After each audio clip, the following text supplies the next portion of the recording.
Welcome to the Sunset Flip Wrestling Podcast with your hosts, Darren. What the hell is going on? And Double C.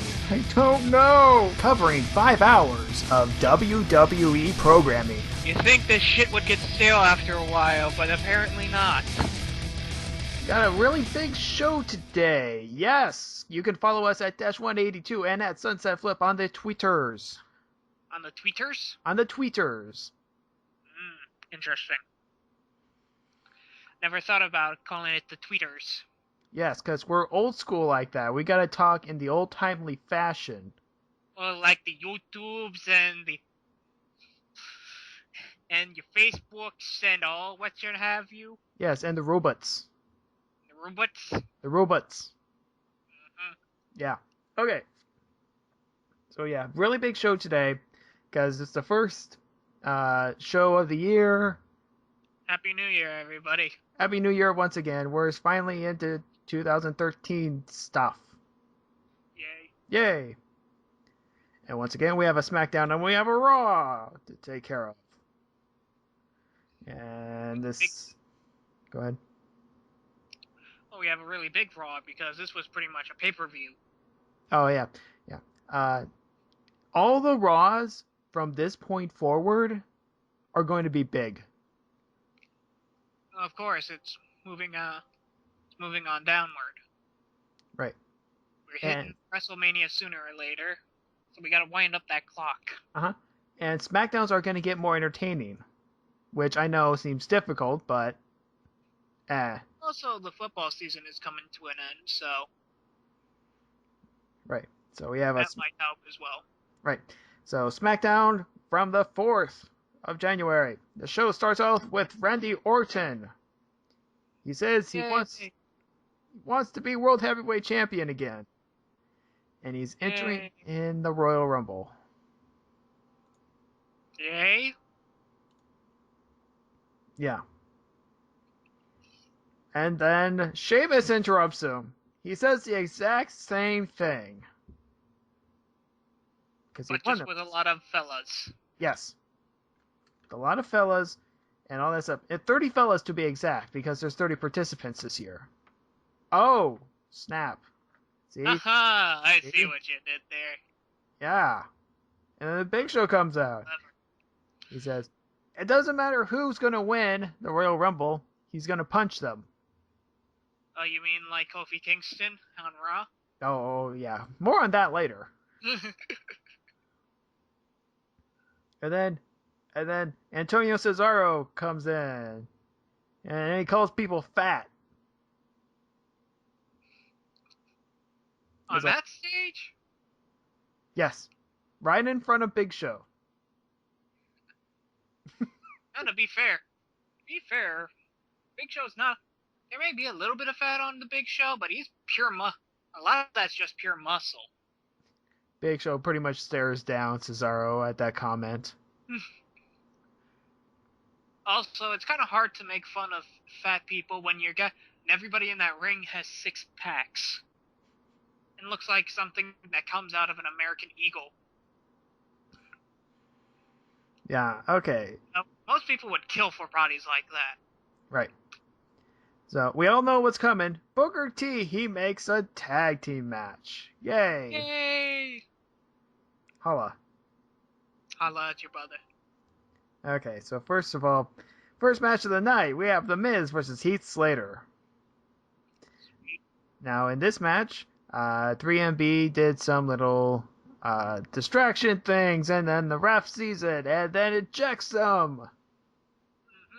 Mm-hmm. Yay, so it's 1-on-1. This match actually lasted about like 15 minutes. So a decently sized match. Yes, decently sized. And normally that's how long I want matches to last. Good 15 minutes. Good 10 to 15 is a good time for a match. Right. And I have to say, this is Heath Slater's best match. That's saying a lot. Thus far. So, but throughout all of its efforts and hitting his finisher, The Miz kicks out and wins with skull-crushing finale. because he's a main character. Main characters can't lose. That's in the rule books. Yes. And then after that, we go backstage with an interview with Wade Barrett. And they talk about why Kofi Kingston's getting another title match because Barrett decided to do a gauntlet match at the main event show. And after beating 4 or so people, Kofi Kingston comes out and then socks him.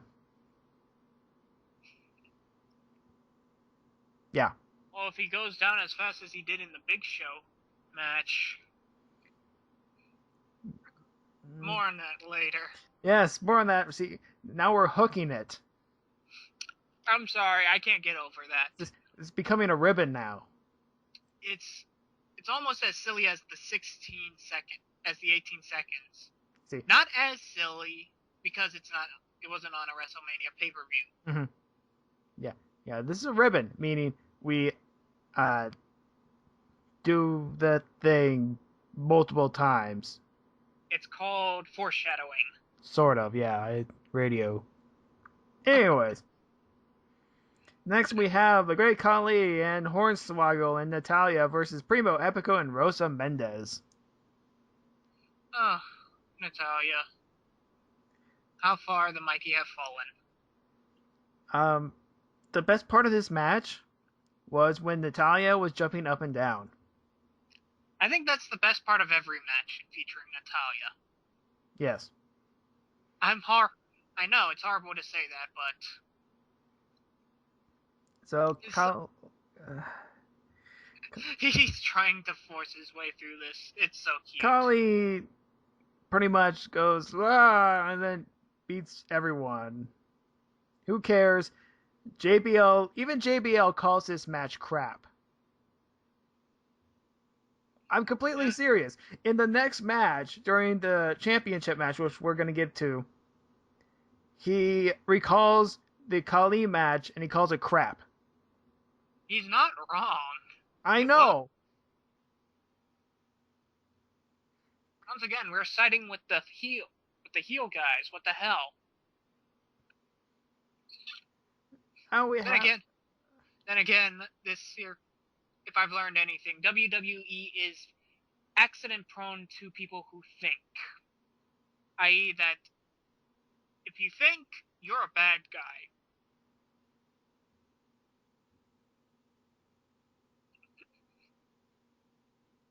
What, no snarky comeback for that? Nope. Just laying it out there. Yep, laying it out there. Like this interview from Kofi Kingston. Oh, segue.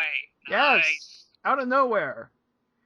Kofi says that Barrett is going to get hit with a trouble in paradise because that's what he does. Because he spins around a lot. Yeah. Yeah. Which I can't be angry at Kofi for because I do like the guy. Back against the wall and everything like that. I know, like, it's better when John Morrison was doing it as well, but you gotta give it what you got. You gotta get what you get, dude.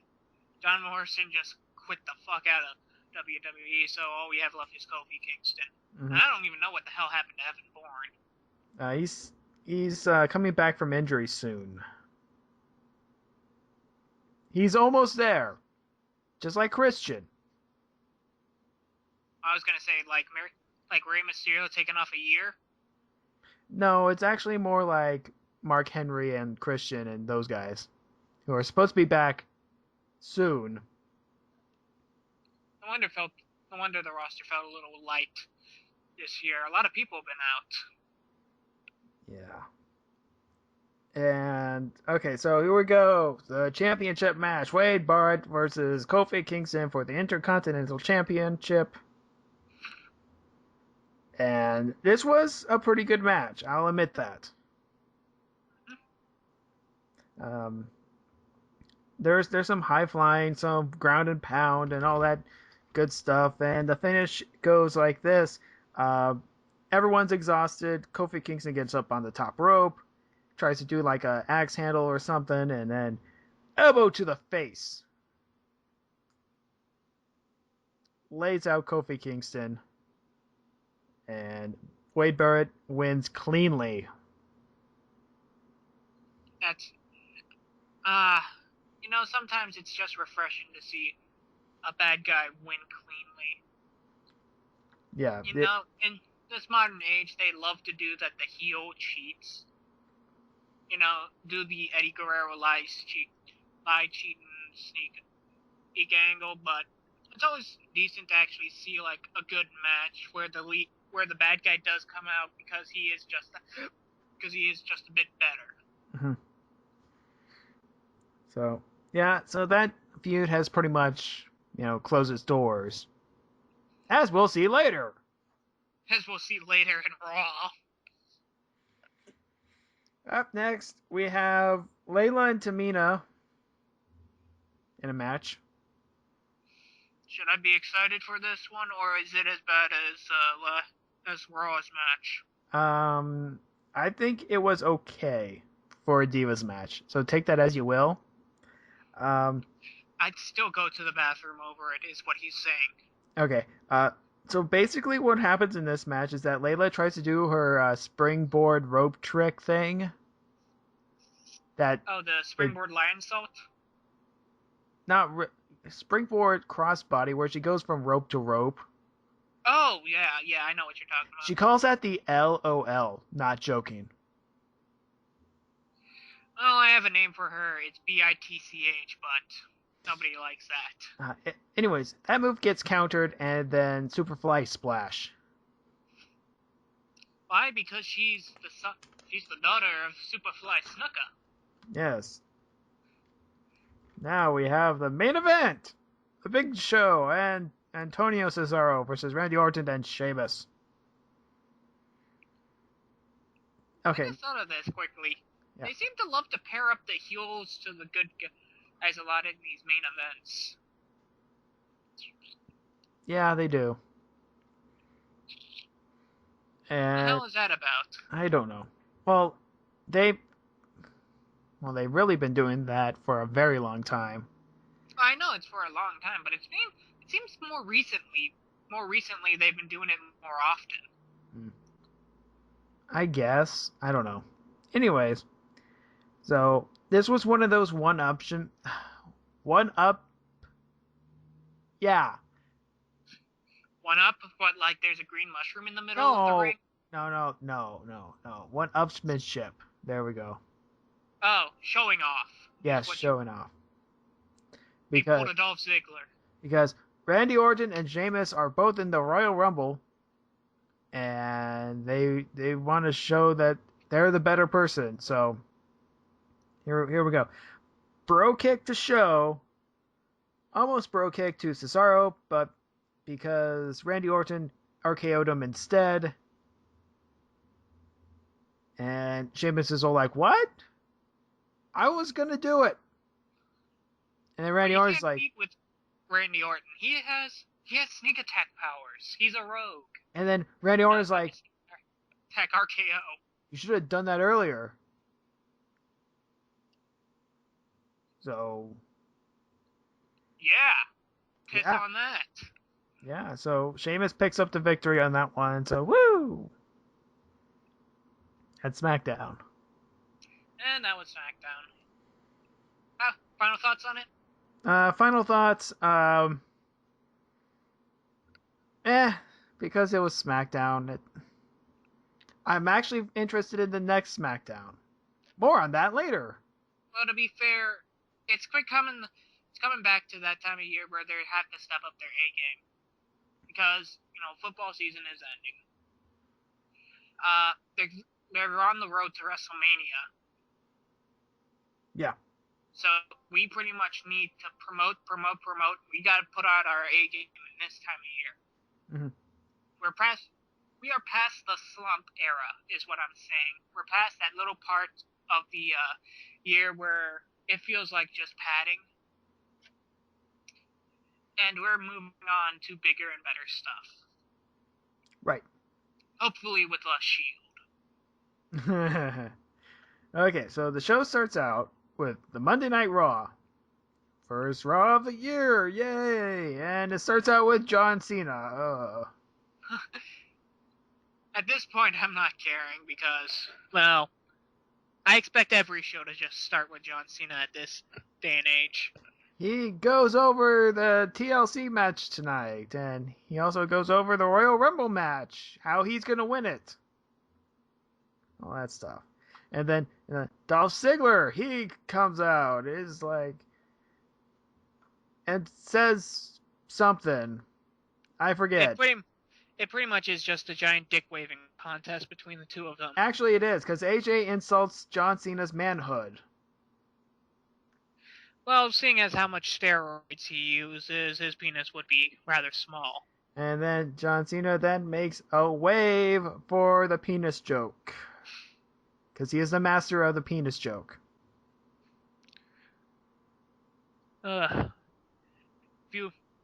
After all this, at the end of it is CM Punk versus Rock. And that is so much more better penis jokes there. Dolph Ziggler says that he's in the Royal Rumble too. And the reason why he's in the Royal Rumble is to stop John Cena. And half the crowd goes, yay! While the other half goes, boo! Yeah. And, you know, that old stipulation of hating John Cena because he's Mr. Goody Goody Two Shoes, and, well, his face is everywhere. Mm-hmm. Then John Cena goes, I'm going to challenge you, Dolph Ziggler, and then Biggie Langston can talk. And he talks. I don't know how he talks. I don't know what they're trying to go with him for. And it's not the player Teddy Long or Booker T style talking, but I hate to say it's still racist in a small way, but it is.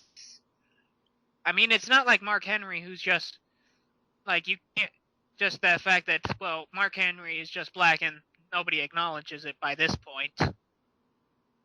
Until he starts talking about his stank again. Please, let's not go about stank.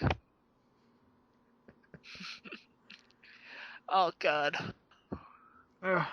So, anyways, Biggie Langston says, you know what? Yeah, there is a match on. Dolph, get your ass down there and beat the shit out of him. And the way he said it, I thought that Big E was going to take care of Cena instead. Yeah, I thought the same way as well.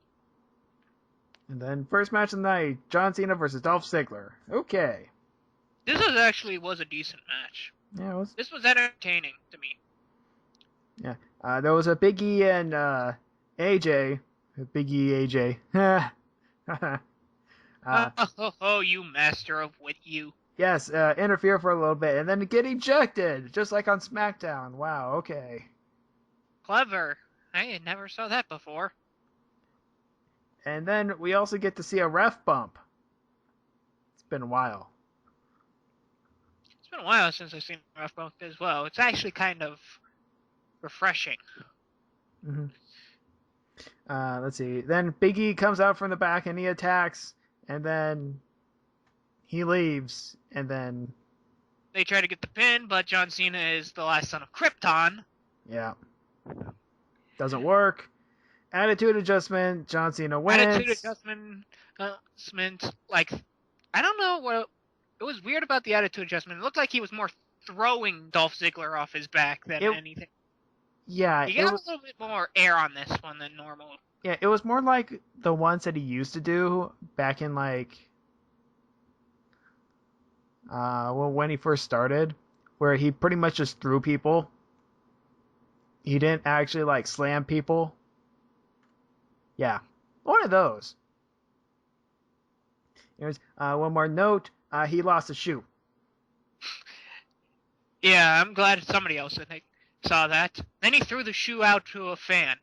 Who throws a shoe? Honestly! You fight like a girl, John Cena! Throwing a shoe. You should wear boots. Then this wouldn't happen. Huh. Like, you know, everybody else wears boots. Why can't you be the same? God damn your complexities, John Cena. Okay. And everybody in the universe says complexities. And everybody just divided by 0, and I just made the internet explode. Yay. Happy New Year, everybody! Yay! Internet explode. Eve versus Caitlyn for the Divas title. Oh god, I wish I passed on this match. In a match which I like to call an Eve runs away match. Oh god, this match was horrible. I mean, the wrestling aside, that stupid ending. Mm-hmm. And I know, you've heard me a lot complain about stupid endings. But in the end, that's what people are going to remember most, is the big finish. You need a big finale. Just to pit her out like that. Just to pit her out like that is just weak sauce. It's splurting all over your audience and getting no satisfaction. Yep. So, yay! Eve is still champion because she decided to run away. Ba ba ba ba ba. And this also brings up the argument about the no disqualification. I know this has been a heated argument.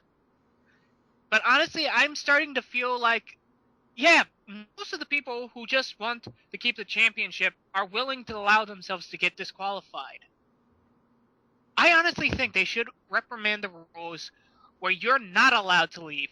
If you get disqualified, they get the championship. Yeah, why? Because I'm sick of this shit. Yeah, they do that a lot, but only to face characters. True. I still hate it, though. Stupid.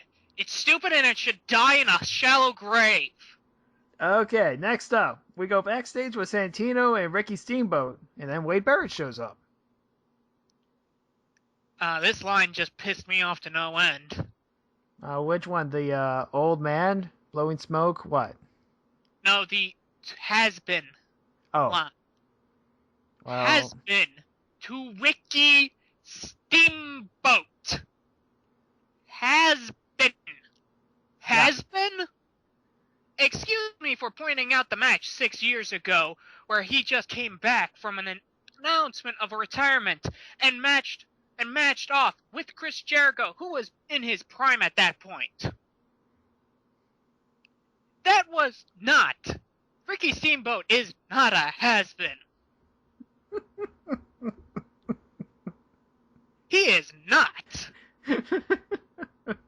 He can still wrestle. Why? Because he spent time with his family and didn't kill his body from the last 10 years. Okay. Ricky Steamboat is not a has-been. God damn it, Wade Barrett. This show finds new ways to piss me off. And give Casey an amount of joy. I love it. You know why I love it? Why do you love it? Because Wade Barrett is pissing you off like he should. I know. But in the end, this is stupid. I want to point to him and say, Sonny, 2006, Chris Jericho versus Ricky Steamboat. Versus the trio of old guys. I think it was what? Rowdy Piper, Jimmy the Fly Snuka, and Ricky. Yeah. And Mickey Rourke. And Mickey Rourke. And then also the match afterwards on the Raw where people were chanting, "You still got it."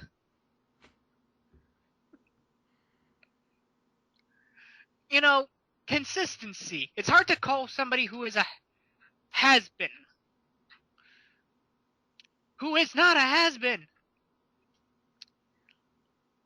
I know this is what he's doing. I know that's what they're trying to pull on me, but it's working. It's working marvelously well. I just still find it stupid beyond all recognition, because he's not a has-been. Let's move on from this before I start crying in my soapbox. Are you sure? Because up next we have more backstage segment with Randy Orton and 3-Man Band. Oh, I have a lot to complain about this. So the 3-Man Band declare that they're in the Royal Rumble too. Because Randy Orton's all like, I don't have anything to do today. Randy Orton, what is your reason for competing? I'm bored. Okay. So he challenges Heath Slater. Oh, I love what he says. The only thing you're going to be playing after a while is harps. Yeah, so Randy Orton is threatening to kill Heath Slater. Our hero, ladies and gentlemen, openly threatens to murder people. I know, he's trying to be heel, but it's not working. He wants to be a heel so bad. And, You can tell Randy Orton's sick of this face angle. He just wants to go out and be a badass again. So next we have Team Hell No versus Team Rhodes Scholars. This was an alright match. Nothing really to shout out about because I've seen this match before. But it was nice to see a nice match. Daniel Bryan looks like he hurt his knee, temporarily of course, but it's a spot.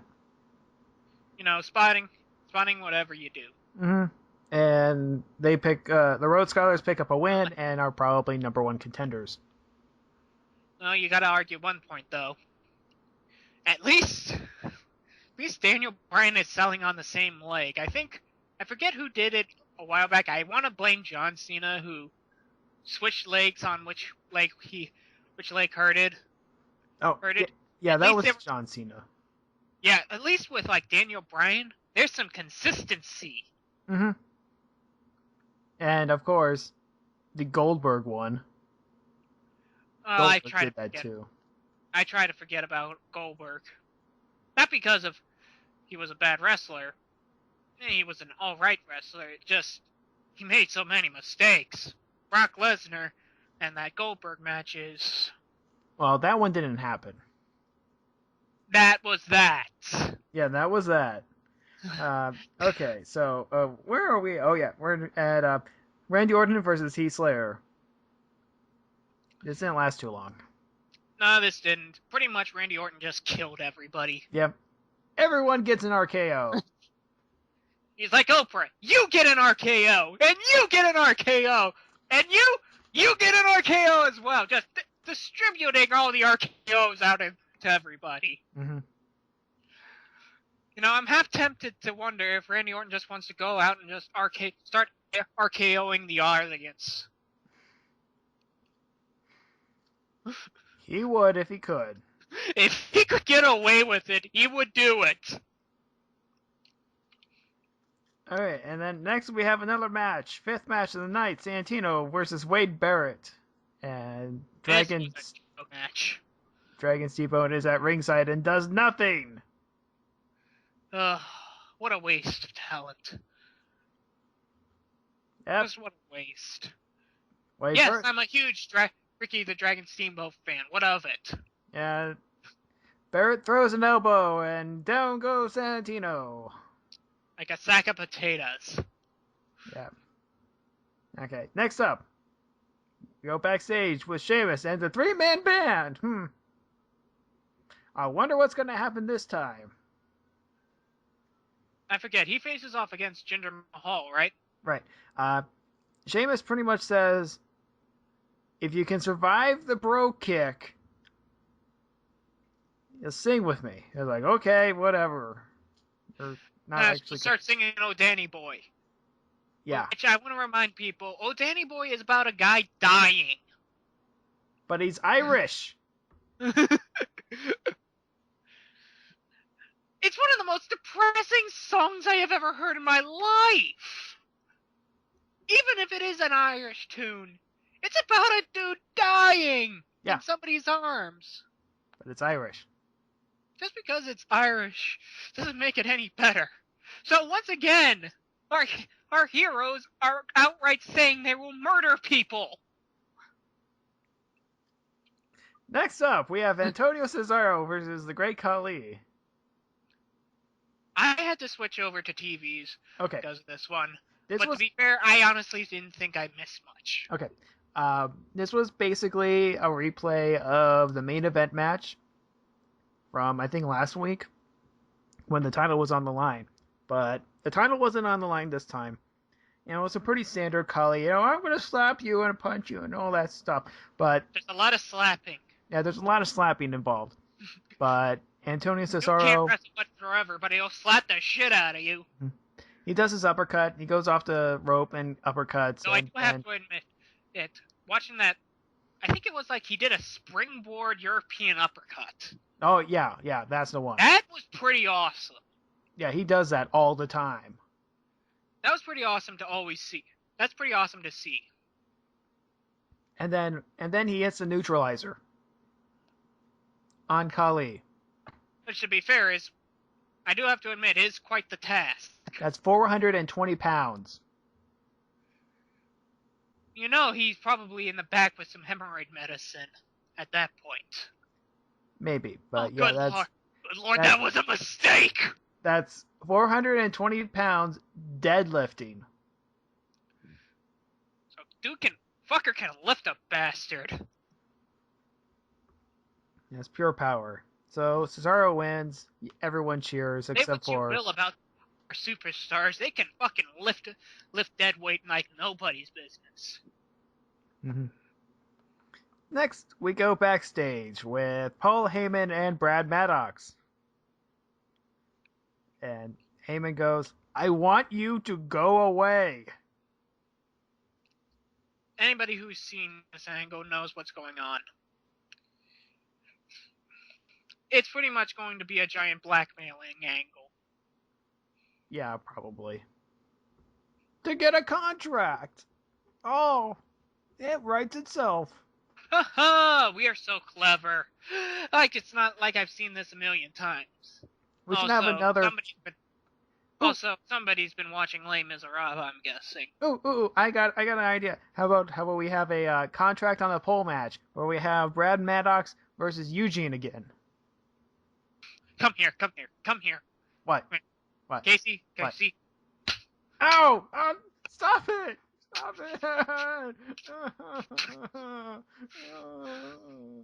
And Gunter grow on!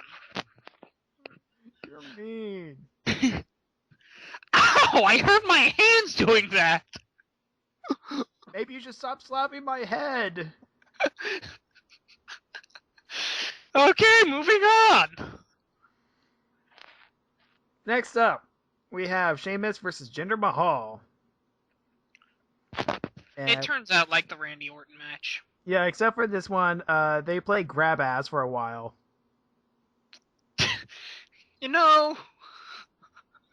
I know that the stereotype of sweaty, half-naked men playing grab ass is one of those tropes that wrestlers do. But I didn't know they were meant to take it literally. Oh, have you seen the Brock Lesnar Kurt Angle video? Some things I'd wish not to see.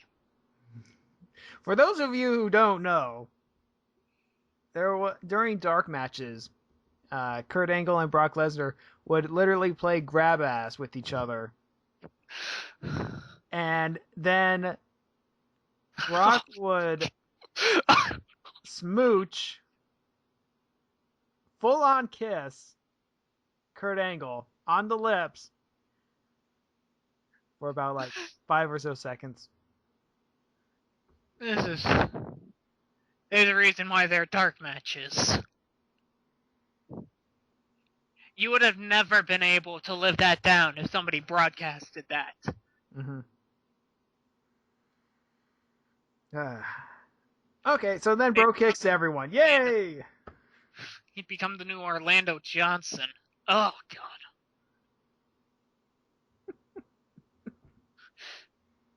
Excuse me a minute, I'm going to have a headache now. Okay.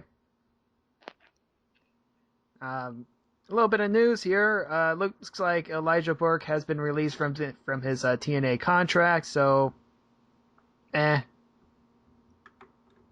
God he got out of that shithole. Yeah. I don't know if anybody told him or not. I don't know the details. Knowing that show? Probably not. Okay, so now we have a recap. Normally I don't talk about recaps, but this was probably the recap they were going to show at the TLC pay-per-view.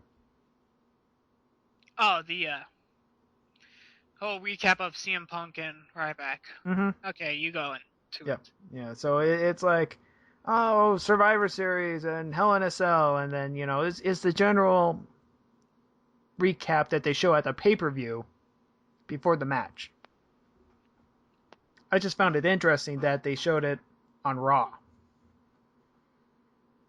So it's like they're cutting and pasting a match to put on Raw.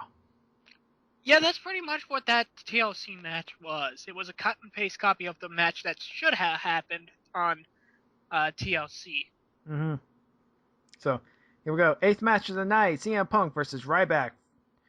TLC match for the WWE Championship. And I was psyched for this one. Yeah. I knew I shouldn't have been. Yeah. This match was purely a strength versus speed match. This match was fun to begin with. Yeah. There was lots of spots and good stuff. Lots of good spots. Ryback picking up like the bottom half of the stairs and then like literally throwing it down for Punk to give him a giant jumping knee into the face. Mm-hmm. That's something out of like a Tony Jaa movie. That I really enjoyed seeing. Yeah, and the when Punk went through that table. Oh yeah, I'm pretty sure he coughed up a little bit of blood on that one. Yeah, he was busted wide open for that. Yeah, so the finish. Here we go. You're gonna bitch about this, but as Ryback climbs up to the top of the ladder, fingertips away from the belt, the lights go off. I'm thinking, what, is Undertaker here? Oh, I wish it was the case. No, it wasn't. It was the Shield.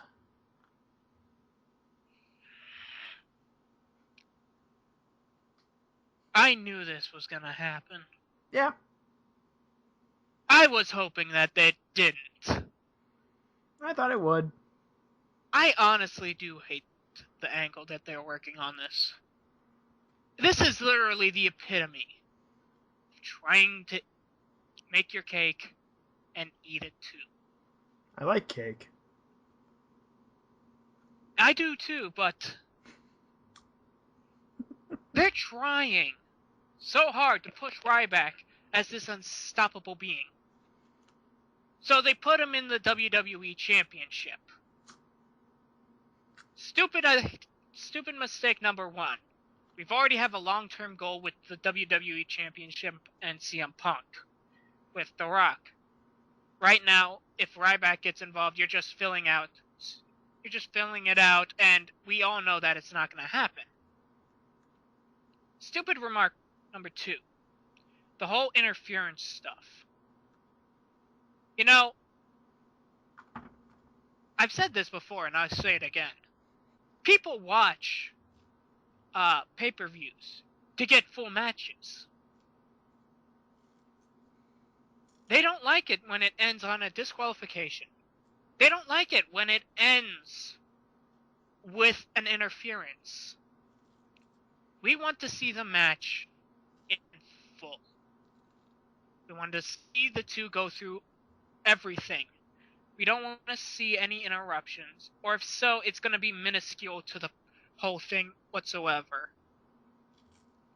If I mind using another example, the John Cena versus Dolph Ziggler match would have been a great pay-per-view match. I mean, not the best in the world, but it would have been an enjoyable one. And the Biggie Langston part was such a small part of the interference, it still didn't matter in the end. And the two were just out there fighting each other off like men.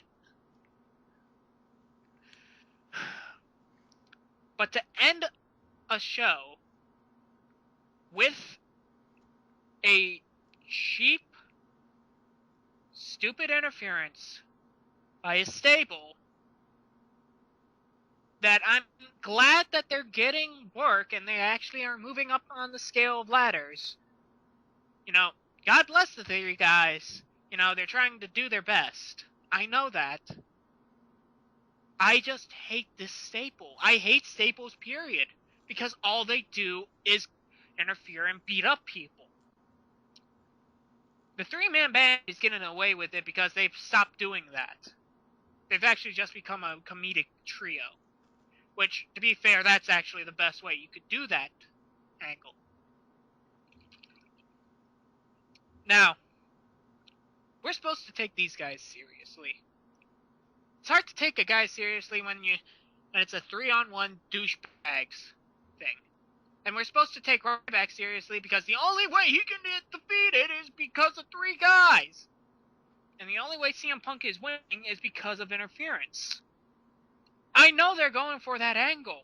I know they're going for when CM Punk is trying to go on face-to-face with a real challenge, he will lose. I know they're going for that. But it doesn't make it any better. It still makes it annoying that we can't have CM Punk actually have a decent match and finish it on his own. I would like to see that every now and then. To see CM Punk win a match fairly. I don't know. I didn't know how you could have ended it, to be quite honest, after the table shot. Maybe have Paul Heyman throw him inside and he gets up as much as when Ryback starts to reach for the thing and he's able to shake him down. Maybe that. Even then, that's minuscule at best. But the stupid angle of having the Shield involved, it robs it. It robs the gladiatorial experience of it, of 2 men in a bout who will come on top. And that's what we want to see. We want to see these 2 guys beat the shit out of one another. And it ruins the experience when jackasses get involved. Do you see what my problem with the Shield is? Yep, I see exactly what it is. Now, will they go piss off and die? Nope. God damn it, I hate this angle.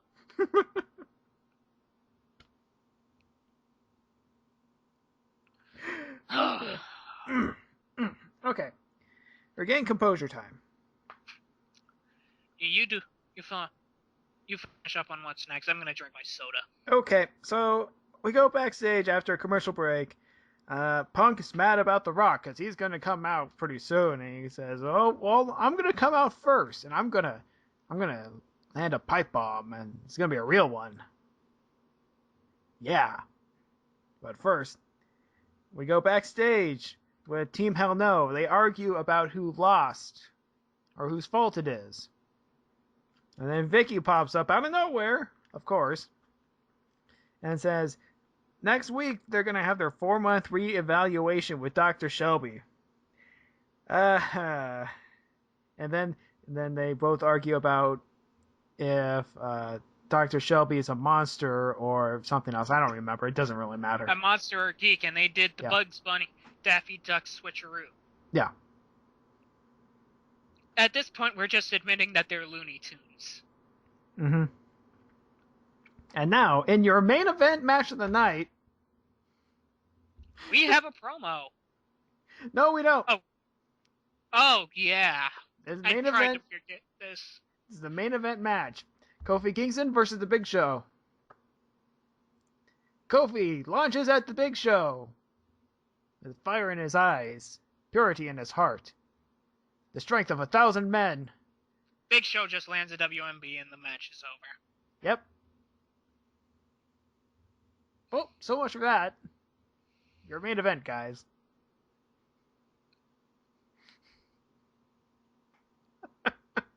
I am starting to see why people hate 18 seconds now.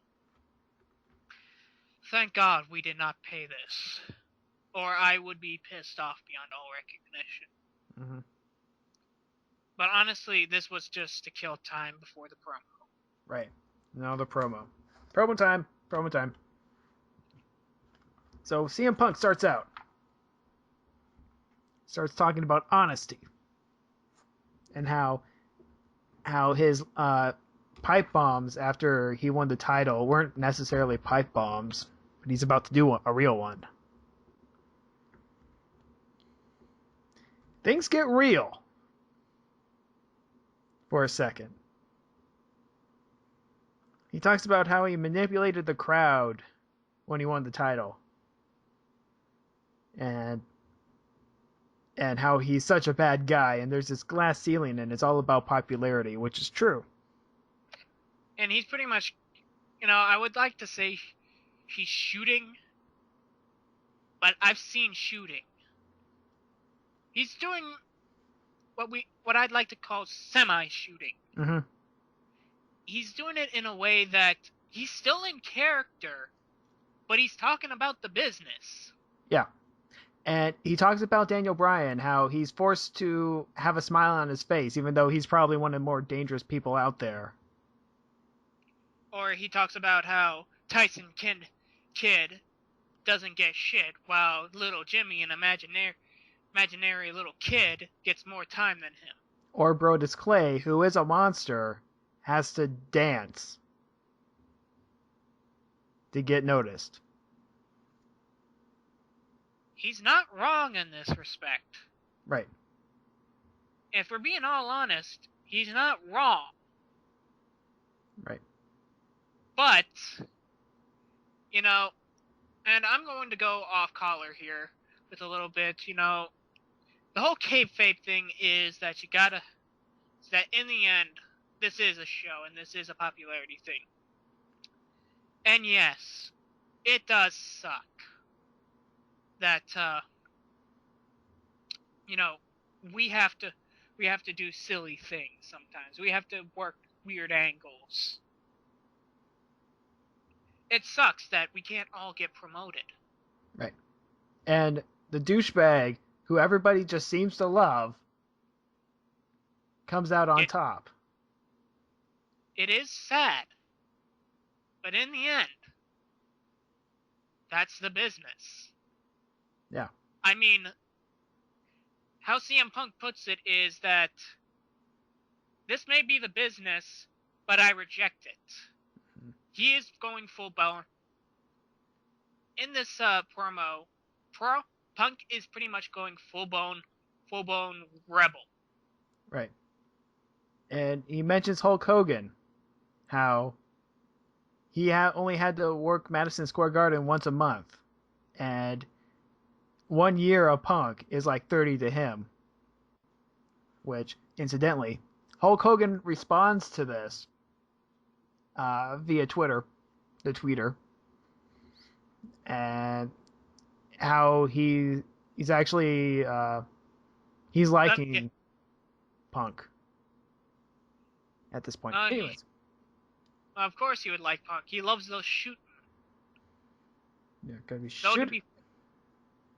Though to be fair, if, I hate, it may seem like he's talking for realsies, but there's a lot, if you honestly did go, backstage, and I know this is probably, a big spoiler for everybody out there, he probably isn't enjoying the fact that he's getting so much popularity out of this. He says, he does it out of spite, but we all know that's a lie. Because in the end, this is an industry about entertainment. Yeah. Like he says. Yeah. And I know this is going off topic, and it has nothing to do with the promo.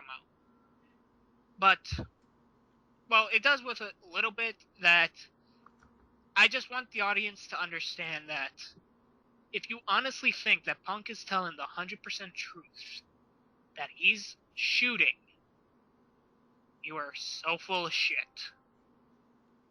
He is not shooting. He is semi-shooting. He's telling small facts, but it's not the 100% truth. Mm-hmm. So that is how you properly spin doctor stuff. Mm-hmm. Yay, spin! Punk says he does. That's how you do a delicious promo. And that's what I liked about this promo. Mm-hmm. Is that Punk gave us a great spin doctor on this whole shooting idea. That he's talking for realsies when he's not. That's the beauty of it. Yeah. Basically, the whole point is that CM Punk to himself, is a hoss. Now, a hoss is an old school wrestling term back in like the 30s, where there was one guy who could take the title whenever he wanted. Legitimately. You know. So you mean John Cena? No, I'm not talking John Cena. No, I'm joking. I mean, like, literally, a guy who's just that good. Yeah. Yeah, one of those guys. Like Luthez. Like, this is going back in ancient, I don't want to say ancient, really old. Mm-hmm. Old history of wrestling, which a lot of people honestly forgotten and has passed by in the waysides of time. Yeah. Let's see. Finish it off. He says he's successful in spite of the people. Then The Rock interrupts. And this is how you do a promo to show each other off. Mm-hmm. I make a quick. The Rock comes in here.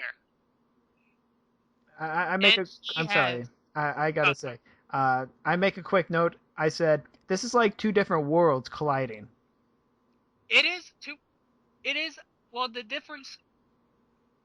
It's like when one of my favorite actual promos between CM Punk and John Cena is the title on title off. Where it was like the two guys to seeing who earned the title. And they were going off of both of their own details of what they think is important. It's two different sides of philosophy. I label it like the Joker and the Batman philosophy talk, where the two guys are just talking about what their lives are about. What is it about? Why do they wrestle? That's pretty much it. And those promos are the best. And what we got here tonight was one of those promos. Mm-hmm. And you get that then, Xing out John Cena, who is a good damn talker, but not to the degree of The Rock. The Rock is an amazing talker. We have said this before, and many people have said this over the years. But when you get two guys with two different philosophies, so great in talking about how these philosophies, how they clash. And these two philosophies are really good clashes. Punk is a spite guy. He is a rebel without a cause, He's the guy who does it for himself. He doesn't do it for the people. He is the best in the world. He is the Messiah. He is pure Jesus, and that's all it is to it. Yep. And so The Rock throws out his usual insults and calls Punk delusional. Says 20 days. Tick tock, tick tock. Time's up. And makes the crowd chant Cookie Puss. Okay. I do love the two comments afterwards saying like, "Oh, you don't insult me." Where he goes off on like tangents about how like he tries to go insulting the Rock. He tries to go like Rock tries to insult CM Punk, calling him a pussy whip and all that good stuff. Mm-hmm. But Punk comes back with pretty much he does not care about his insults. He knows in the end that he can win. And The Rock comes back then with, "You're full of shit because I know I can." And then, it's just like a big face-off between the two. I didn't write this down, but it's not as good as like the Triple H Undertaker one, mm-hmm. where they did it without a single word to one another. They gave off an entire match right there for WrestleMania. It's not that good, but it's up in that caliber. Mm-hmm. And the final insult that Punk pretty much throws at The Rock was that that The Rock is like having a boxing match versus God. You know, it's like you throw out the G word at The Rock and his eyes will light up. You know, if you follow him on Twitter, it's like, yeah, it's like you did not just go there. Yeah, The Rock does love himself some Jesus. Mm-hmm. Yeah. It's like, God bless him, all that good stuff. No, he's being a good Christian, all that good stuff. yeah. I bet the dude's a really nice guy as well. Yeah. And it calls the insults kiddie games, whatever. And then rock bottom. Because no, I love the insult before he rock bottoms him, where he says that he should find a body part, maybe around the ass area. Says put some Skittles, put some M&Ms there, put some Snickers. Don't put any Almond Joys on there because unlike CM Punk, they have nuts. That's how you do a penis joke. That is an insult. I just want a list of all the Rock insults, and I'm gonna make a D&D character off of him. Uh-oh. Where he's just gonna be an insult sword fighter. Where he raises morale by insulting the enemy.